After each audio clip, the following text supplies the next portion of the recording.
Hello and welcome to Mrityunjay coaching classes. और आज के इस लेक्चर में हम बात करने वाले हैं बहुत ही इंटरेस्टिंग टॉपिक जिसका नाम है यूक्लिड्स डिवीजन लेमा। तो वीडियो स्टार्ट करने से पहले मैं आप सभी से रिक्वेस्ट करता हूं कि इस वीडियो को आप आखिरी तक देखें और वीडियो को लाइक भी करें। अगर इस वीडियो को आप अपने दोस्तों के साथ, अपने फैमिली मेंबर्स के साथ और अपने कलीग्स के साथ शेयर करें। और अगर आपने अभी तक इस चैनल को सब्सक्राइब नहीं किया है तो चैनल को जरूर जरूर सब्सक्राइब करें। तो हम बात कर रहे थे यूक्लिड्स डिवीजन लेमा। तो बहुत ही इंटरेस्टिंग नाम है और इसके नाम से पता चल रहा है कि ये हमको डिवीजन के बारे में कुछ इंफॉर्मेशन देने वाला है। तो सबसे पहले स्टेटमेंट देखते हैं कि इसका स्टेटमेंट क्या है। तो for a given positive integers a and b there exist unique integers q and r satisfying a equal to bq plus r for a given condition of r is equal to greater than 0 and less than b। तो हम इसको समझने की कोशिश करते हैं क्या कहना चाहता है कि यहाँ पर ये जो इक्वेशन हमको गिवन है a is equal to B Q plus R, ये एक इक्वेशन है। और इस इक्वेशन में दो इंटीजर्स हम ले रहे हैं a एंड b। और अगर इस कंडीशन को सेटिस्फाई करना है तो r का जो वैल्यू है वो जीरो से के इक्वल या जीरो से बड़ा होना चाहिए और b से छोटा होना चाहिए। अगर ये कंडीशन सेटिस्फाइड होती है तो उस कंडीशन के लिए q एंड r जो सॉल्यूशंस हमको मिलेंगे वो कैसे होंगे, यूनिक सॉल्यूशंस होंगे। इसको हम एक दूसरे तरीके से अंडरस्टैंड करने की कोशिश करते हैं। तो हम यहाँ पर दो बॉक्स लेते हैं, ये बॉक्स नंबर 1 है, ये बॉक्स नंबर 2 है। और हमारे पास टोटल 9 नंबर्स के स्टार्स हैं। और मुझे हमको क्या करना है कि बॉक्स 1 और 2 में इक्वल अमाउंट के स्टार्स को हमको ड्रॉप करना है। तो हम उसको ड्रॉप करना स्टार्ट करते हैं। पहला star number 1, star number 2, star number 3, star number 4, star number 5, star number 6, star number 7, star number 8। हमने यहाँ देखा कि box number 1 and box number 2 में इक्वल इक्वल स्टार्स हैं। कितने स्टार्स हैं? बॉक्स बॉक्स नंबर 1 में 4 स्टार्स हैं, बॉक्स नंबर 2 के अंदर भी 4 स्टार्स हैं।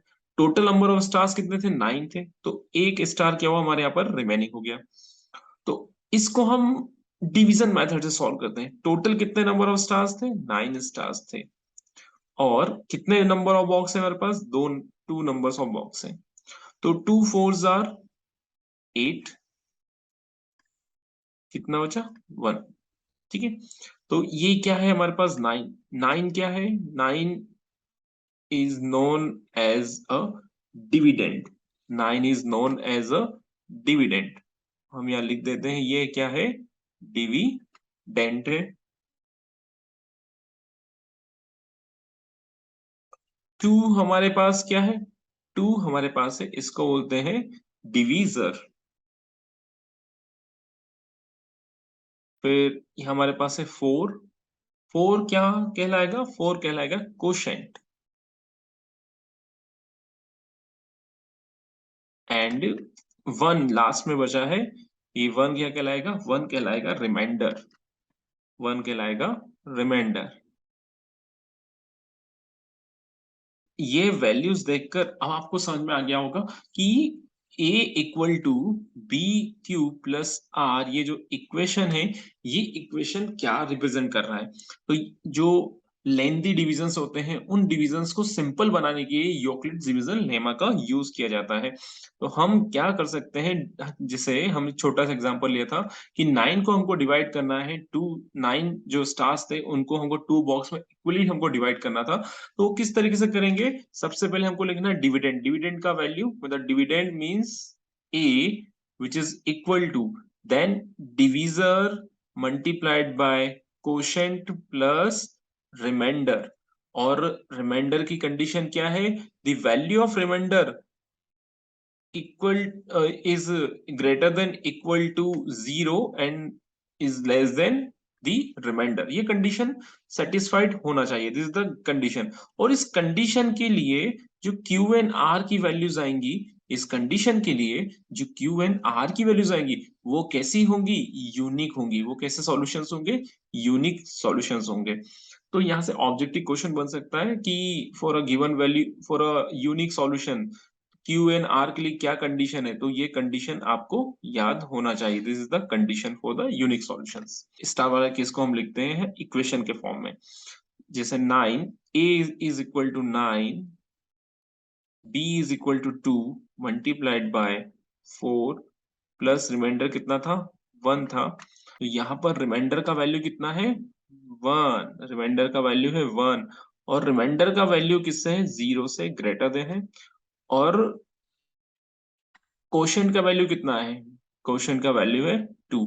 तो ये कंडीशन भी सेटिस्फाइड हो गई, और ये हमारे को, और ये हमको क्या मिला है, सॉल्यूशन मिला है।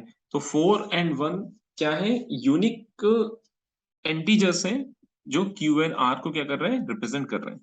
तो कुछ एग्जांपल्स देखते हैं इसके।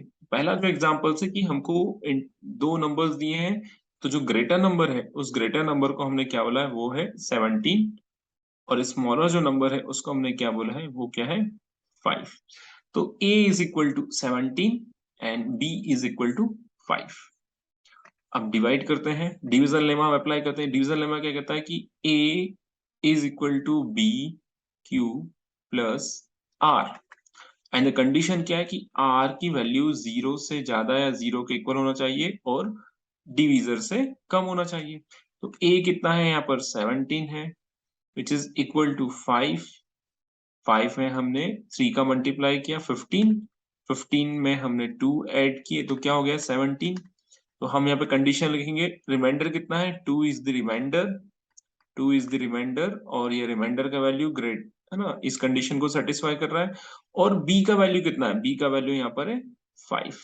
तो ये कंडीशन भी सेटिस्फाइड होगी, और इस इक्वेशन से हमने जो सॉल्यूशन निकाला है ये भी सेटिस्फाई हुआ।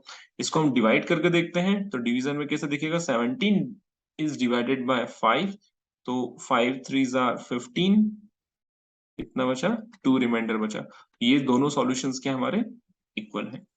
एग्जाम में किस तरीके से क्वेश्चन आएंगे, एग्जाम में क्वेश्चन आएगा, prove that every even integers is of the form of 2q where q is an integers। हमको ये सॉल्व करना है, प्रूव करना है कि 2q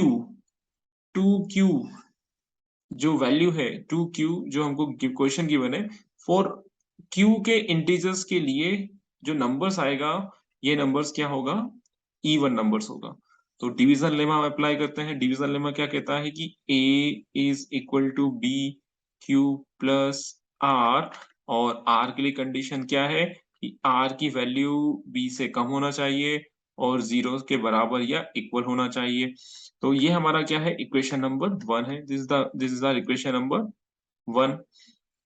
और अब हम क्या कर रहे हैं कि हमने 2q जो है, 2q, ये 2q, this is equation number second. तो इक्वेशन फर्स्ट और सेकंड को कंपेयर करना है। तो कंपेयर करने के बाद हमको क्या मिला, b इज इक्वल टू 2, तो b का वैल्यू हमको 2 मिला है।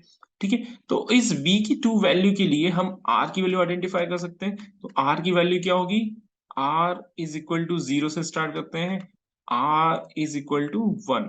क्यों, क्योंकि इस कंडीशन के अकॉर्डिंग r की ये दो ही वैल्यू क्या हो सकती है, पॉसिबल वैल्यूज हो सकती है। तो r की ये दो वैल्यू पॉसिबल है। अब हम इन दो वैल्यू को इक्वेशन नंबर 1 के अंदर क्या करेंगे, प्लेस करेंगे। तो a, पहले हमारी इक्वेशन क्या बनेगी, a1 इज इक्वल टू, है ना, ये वैल्यू कितनी है, ये वैल्यू है r1, और इस वैल्यू को हम नाम दे रहे हैं r2। तो r1 का वैल्यू प्लेस करें, a1 is equal to 2q plus 0, so the value of a1 is equal to 2q।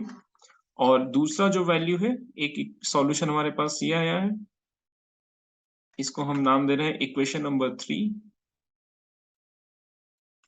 और दूसरा जो सॉल्यूशन हम निकालते हैं, a2 which is equal to 2q plus 1, r की जगह हमने 1 रखा, ये हमारे पास दूसरा सॉल्यूशन आया, दिस इज इक्वेशन नंबर 4। ये दो इक्वेशंस मिली। तो इक्वेशन नंबर 3 एंड 4 को फिर से हम यहाँ लिख लेते हैं कि a1 is equal to 2q and a2 is equal to 2q plus 1। हमने क्या किया, अब हम यहाँ पर वैल्यू प्लेस करते हैं। क्या वैल्यू प्लेस कर रहे हैं हम, सबसे पहले हमने वैल्यू प्लेस किया q is equal to 1, तो ये वैल्यू कितना होगा, a1 is equal to 2 and a2 is equal to 3। फिर हम q is equal to 2 place करते हैं, तो a1 is equal to 4 and a3 is equal to 5। फिर हम q is equal to 3 place करें तो A1 is equal to 6 and A3 is equal to 7। और अगर मैं Q इज इक्वल टू 9 अगर यहाँ प्लेस करता हूँ तो A9 का वैल्यू कितना होगा 18 और A2 का वैल्यू कितना होगा इक्वल टू 19।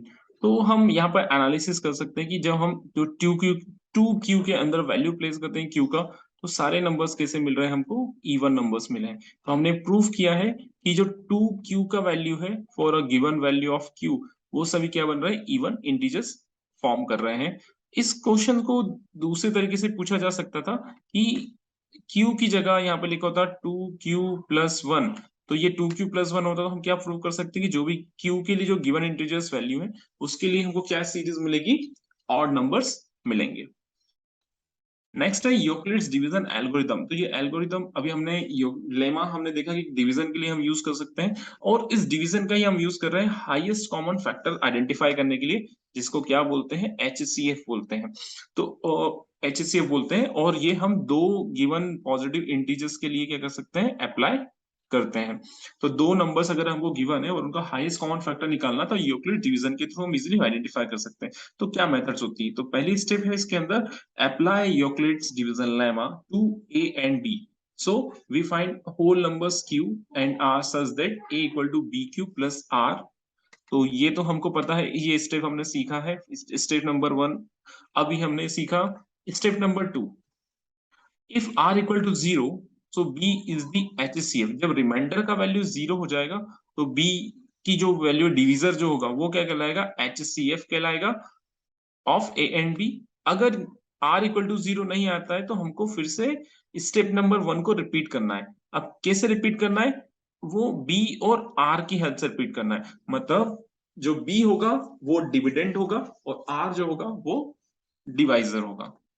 और स्टेप नंबर 3 ये प्रोसेस हमको कंटिन्यूअस क्या करना है फॉलो करना है जब तक कि रिमाइंडर 0 ना आ जाए। जैसे ही रिमाइंडर 0 आएगा तो उस टाइम पर जो डिवीजर होगा जिस स्टेज में रिमाइंडर 0 आएगा तो जो डिवाइजर की वैल्यू होगी उस स्टेज पर वो हमारी क्या होगी रिक्वायर्ड HCF का वैल्यू होगी।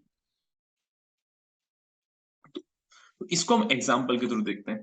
तो हमारे पास 455 एंड 42 नंबर्स हैं और इसका हमको HCF निकालना है। तो कैसे गिवन हमको A इक्वल टू 455 दिया है B इक्वल टू 42 है। हमको पता है ये डिवीजन लेमा का equation A equal to BQ plus R और कंडीशन भी हमको पता है। अब हमने क्या किया A इक्वल टू 455 रखा इक्वल टू 42 मल्टीप्लाइड बाय 10। तो 42 इंटू 10 कितना हुआ 420 प्लस 35। ये टोटल कितना हो जाएगा 455 इक्वेशन बन गया। अब यहाँ पर ये स्टेप नंबर 1 था। स्टेप नंबर 2 स्टेप नंबर 2 में ये जो हमारा डिवाइजर था स्टेप नंबर 2 क्या है ये जो डिवाइजर है ये क्या बनेगा अब डिविडेंड बना और जो रिमाइंडर था ये रिमाइंडर अब क्या होगा डिवाइजर होगा। ये आपको याद रखना स्टेप नंबर 2 है ये आपको याद रखना है। फिर 35 क्रॉस 1 प्लस 7 करेंगे तो 42 आ जाएगा।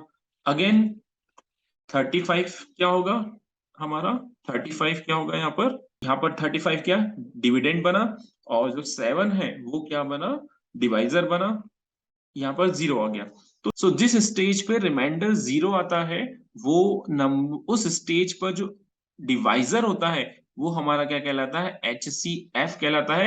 या जो B की वैल्यू होती है ये V की वैल्यू है तो ये B जो वैल्यू है ये क्या होगी हमारी रिक्वायर्ड HCF है। इसको दूसरे एग्जांपल से समझने की कोशिश करते हैं। नेक्स्ट एग्जांपल हमारे पास है A का वैल्यू जो है 12576 है B का वैल्यू 4052 है। तो A equal to BQ plus R first step हमने अप्लाई किया। फर्स्ट स्टेप के according 12570 is equal to B 4052 multiplied by 3 equal plus 422। तो ये फर्स्ट स्टेप हमने अप्लाई किया ये पहली इक्वेशन थी। सेकंड इक्वेशन क्या है 4052 जो होगा B का वैल्यू जो है वो उसको हमको डिवाइड करना है 420 से। ठीक है हमने डिवीजन अप्लाई किया 4272 रिमाइंडर आया। फिर से थर्ड हमको एल्गोरिथम को अप्लाई करना है तो अब कितना रिमाइंडर आया 148। फिर हमने इसको अगेन अप्लाई किया है ना अप्लाई किया क्या करना है फिर से कि जो प्रीवियस स्टेज का डिवीज़र था वो क्या बनेगा? डिविडेंड बनेगा और जो रिमाइंडर था वो क्या बनेगा? डिवाइज़र बनेगा। तो यहाँ पर रिमाइंडर कितना आया? 124 आया और ये 148। अब हम 148 और 124 में से यूज़ करेंगे। तो 148 को डिवाइड किया हमने 124 से, रिमाइंडिंग कितना बचा? 24। अगेन इसको हमने रिपीट किया है 124 और यहाँ पर आया 24। अगेन हमने इसको रिपीट किया 24 एंड 4। तो यहाँ पर रिमाइंडर 0 आया इस लास्ट स्टेज में। तो यहाँ पर बी का जो वैल्यू है कितना है? 4 है। तो रिक्वायर्ड एचसीएफ कितना है? एचसीएफ कितना है यहाँ पर? 4। तो आई होप आपको ये मेथड समझ में आएगी। बहुत ही सिंपल मेथड है जिससे हम लॉन्ग डिविजन्स को बहुत इजीली कर सकते हैं और जो भी नंबर्स आपको गिवन है उन नंबर्स के लिए हम क्या निकाल सकते हैं? हाईएस्ट कॉमन फैक्टर बहुत इजीली आइडेंटिफाई कर सकते हैं। इस वीडियो को लाइक कीजिए। अगर आपने अभी तक इस वीडियो को शेयर नहीं किया है तो अपने दोस्तों के साथ, फैमिली मेंबर्स के साथ इस वीडियो को शेयर ज़रूर कीजिए और चैनल को तो आपने अभी तक सब्सक्राइब कर ही लिया होगा। अगर नहीं किया है तो उसको भी सब्सक्राइब ज़रूर कीजिए। Thank you.